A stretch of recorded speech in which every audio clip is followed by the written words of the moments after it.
got to tell them about this plan. I'm going to have no choice. Because otherwise I'm not going to win. People are thinking like I don't have a plan. I hate doing it. So I'm on one of the shows, and I said, look, ISIS is making a tremendous amount of money because they have certain oil camps, right? They have certain areas of oil that they took away. They have some in Syria, some in Iraq. I would bomb the shit out of them.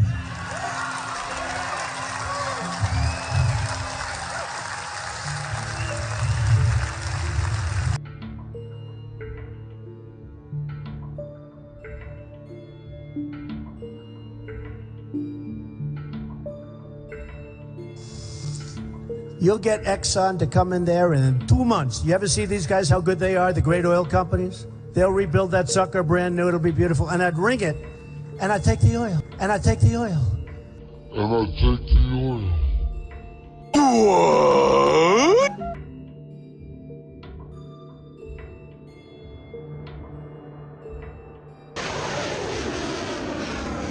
It was a decisive response from an administration that has often seemed disorganized and at times dysfunctional.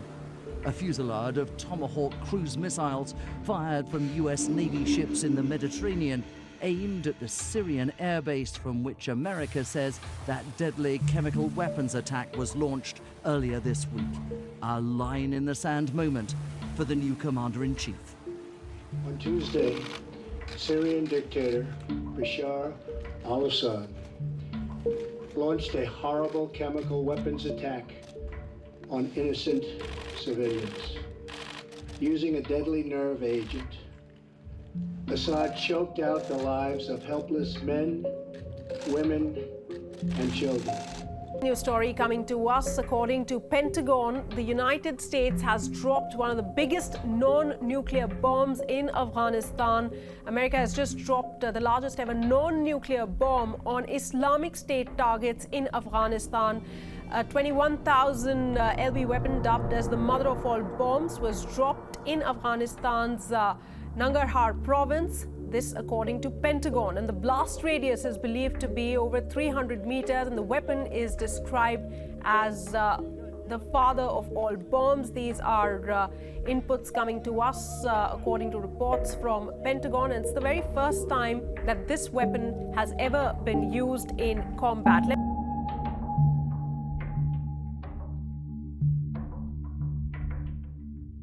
A lot of good offices.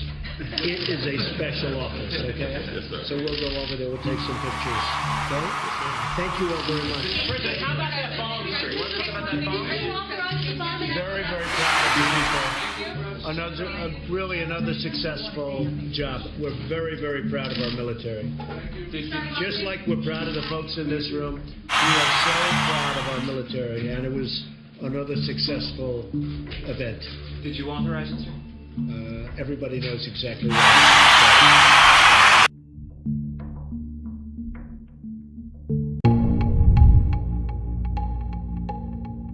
Syria's war is a mess. After 6 years, the conflict is divided between 4 sides, each side with foreign backers, and those foreign backers don't even agree with each other on who they're fighting for and who they're fighting against. And now, Syria's use of chemical weapons has provoked President Donald Trump to directly attack Syrian President Bashar al-Assad. This is a major development because up until now, the US has only been focused on fighting ISIS. To understand the crisscrossing interventions and battle lines in Syria today and how it got this way, it helps to go back to the beginning of the conflict and watch to see how it unfolded. The first shots in the war were fired in March 2011 by Syrian dictator Bashar al-Assad against peaceful Arab Spring demonstrators.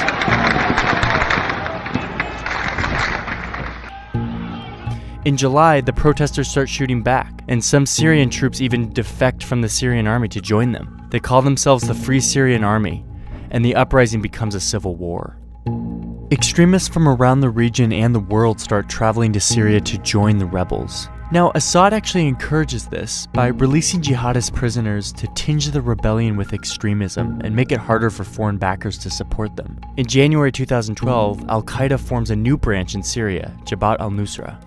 Also around that time, Syrian Kurdish groups who had long sought autonomy take up arms and informally secede from Assad's rule in the north. That summer is when Syria becomes a proxy war. Iran, Assad's most important ally, intervenes on his behalf. And by the end of 2012, Iran is sending daily cargo flights and has hundreds of officers on the ground. At the same time, the oil-rich Arab states in the Persian Gulf begin sending money and weapons to the rebels, mainly to counter Iran's influence. Iran steps up its influence in turn in mid-2012 when Hezbollah, a Lebanese militia backed by Iran, invades to fight along Assad. In turn, the Gulf states respond, Saudi Arabia really stepping up this time to send more money and weapons to the rebels, this time through Jordan, who also opposes Assad. By 2013, the Middle East is divided between mostly Sunni powers generally supporting the rebels and Shias generally supporting Assad. That April, the Obama administration, horrified by Assad's atrocities and the mounting death toll, signs a secret order authorizing the CIA to train and equip Syrian rebels. But the program stalls. At the same time, the US quietly urges Arab Gulf states to stop funding extremists, but their requests basically go ignored. In August, the Assad regime uses chemical weapons against civilians, provoking condemnation from around the world. Men, women, children lying in rows, killed by poison gas. It is in the national security interests of the United States to respond to the Assad regime's use of chemical weapons through a targeted military strike. Russia proposed on Monday that Syria surrender control over its chemical weapons to the international community for its eventual dismantling to avoid a U.S. military strike. The U.S. ends up backing down, but the whole thing establishes Syria as a great powers dispute, with Russia backing Assad and the U.S. opposing him. Just weeks later, the first American CIA training and arms reached Syrian rebels. The U.S. is now a participant in the war. In February 2014, something happens that transforms the war. An al-Qaeda affiliate based mostly in Iraq breaks away from the group over internal disagreements. The group calls itself the Islamic State of Iraq and Syria, or ISIS, and it becomes al-Qaeda's enemy. ISIS mostly fights not Assad, but other rebels and Kurds, carving out a mini-state it calls its caliphate. That summer, it marches across Iraq, seizing territory and galvanizing the world against it. In September, 1 year after US almost bombed Assad, it begins bombing ISIS. We're moving ahead with our campaign of airstrikes against these terrorists, and we're prepared to take action against ISIL in Syria as well. That summer, in July, the Pentagon launches its own program to train Syrian rebels, but will only train those who will fight ISIS, not Assad. The program fizzles, showing that America now opposes ISIS more than Assad, but that there's also no like-minded Syrian proxy forces on the ground in Syria. In August, Turkey starts bombing Kurdish groups in Iraq and in Turkey, even as these Kurdish groups are fighting ISIS in Syria. But Turkey doesn't bomb ISIS. This gets to one of the big problems in this conflict. The US sees ISIS as its main enemy, but the US's allies like Turkey and a lot of Middle Eastern states have other priorities. This makes for a lot of unclear and confusing alliances.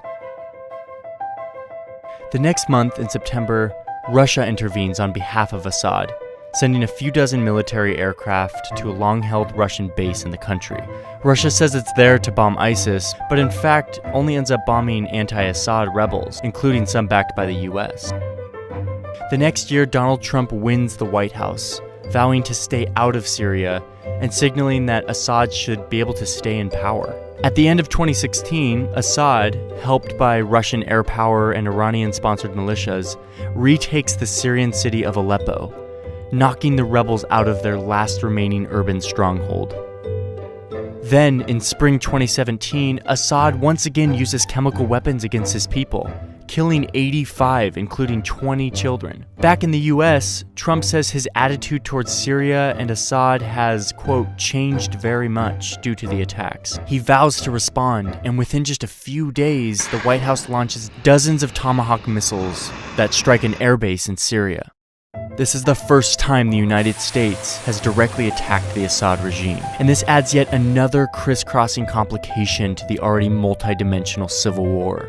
So as it stands now, Syria is in ruins. Even as Assad recaptures land, the rebellion perseveres, and with outside countries fueling each of the groups, it's clear that there's still no end in sight.